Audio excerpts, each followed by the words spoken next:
Welcome to today's explainer. We are jumping right in because today we're putting a true global heavyweight under the microscope, L'Oreal SA. We're running a top-to-bottom investment analysis on this giant, looking specifically at its over-the-counter ticker LRLCF, as evaluated on August 23, 2026. Think about this for a second. What if one of the absolute strongest consumer businesses in the world isn't selling something you literally need to survive, like energy or food, but rather something you just flat out refuse to give up? I'm talking about skincare, makeup, hair care, fragrances. This is basically the ultimate consumer habit, and L'Oreal has capitalized on it brilliantly for decades. But as we're going to see, a great underlying business doesn't automatically mean it's a great stock to buy.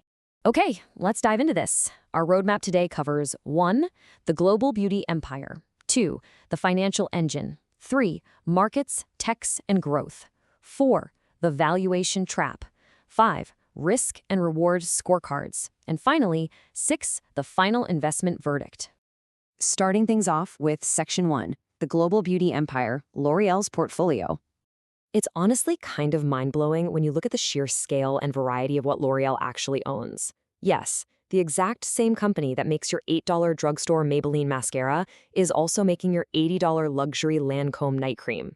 By stretching across everything from mass-market pharmacy essentials to high-end professional salon brands like Redken, L'Oreal meticulously ensures they're capturing a piece of your wallet at literally every single price point. Moving right along to Section 2, the financial engine. Economic resilience. So what exactly gives L'Oreal its economic armor? Well, it all boils down to postponed versus continuous purchases. Think about it. When interest rates shoot up or the economy gets shaky, consumers are really quick to delay buying a new car or a big screen TV, right? But shampoo, makeup, fragrance, those are continuous, small-ticket daily habits. Even in the middle of a recession, people generally don't just stop washing their hair or caring for their skin. Because these purchases are so small relative to overall household income, the sector has an incredible degree of market defensiveness. Now, if you're looking under the hood of this financial engine, here are the essential metrics you've got to track. You need to look at comparable sales growth to measure business momentum, and actual volume to gauge real consumer demand. You're looking at pricing to confirm they have brand power, operating margins to make sure they're actually keeping more of the money they make, and free cash flow, the hard cold cash this machine throws off after all the bills are paid. But listen, the absolute most crucial signal to watch here, it's the combination of sales growth and margin expansion. If both of those numbers are going up, this engine is humming perfectly. All right, let's pivot to Section 3, markets, tech, and growth, geographical drivers. When we talk about global beauty, the Chinese market is this absolutely massive, almost binary wild card. If Chinese beauty spending recovers, it represents a massive catalyst, a huge major opportunity. But on the flip side, if those consumers remain cautious, L'Oreal faces a severe drag on growth. As an investor, you really can't just glance at the headline global revenue numbers. You have to dig into that regional performance to see exactly where the real growth or the real drag is coming from.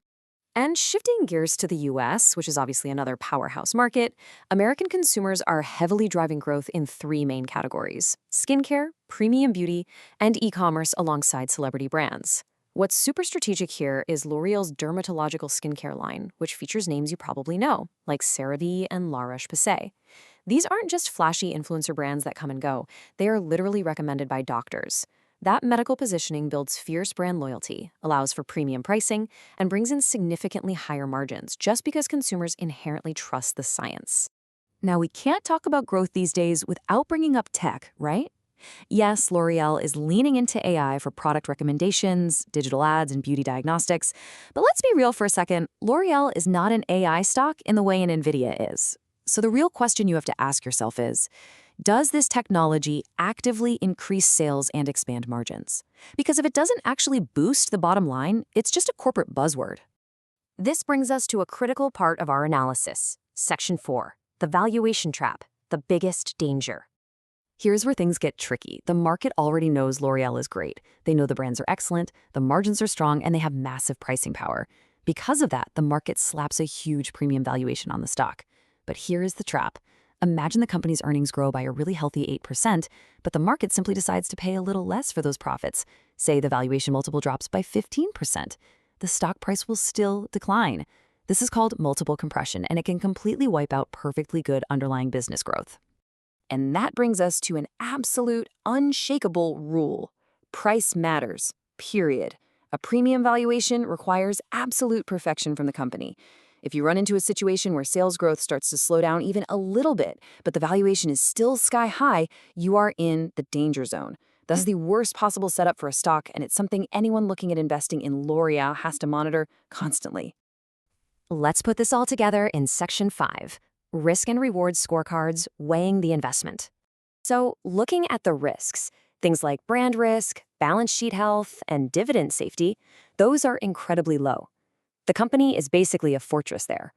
The situation in China and general consumer slowdowns sit at a medium risk, but you've got to pay attention to the higher risks. Because we're analyzing the ticker LLRLCF, which trades over the counter, there is high liquidity risk. That just means it can be harder to buy and sell shares quickly at the exact price you want compared to a standard U.S. exchange stock. It's also a euro-linked investment, so a stronger U.S. dollar can actually eat into your returns. But the highest operational risk? It's that medium-high valuation risk we just talked about. Overall, it all balances out to a solid medium risk profile. But man, on the flip side, the reward scorecard is just phenomenal. We're talking 5 stars across the board for their brand portfolio, global reach, pricing power, beauty growth, and that massive dermatology moat. Now, the dividend is only getting 3 stars, and that's totally intentional. The yield is way lower than what you'd get from a bank or a telecom company.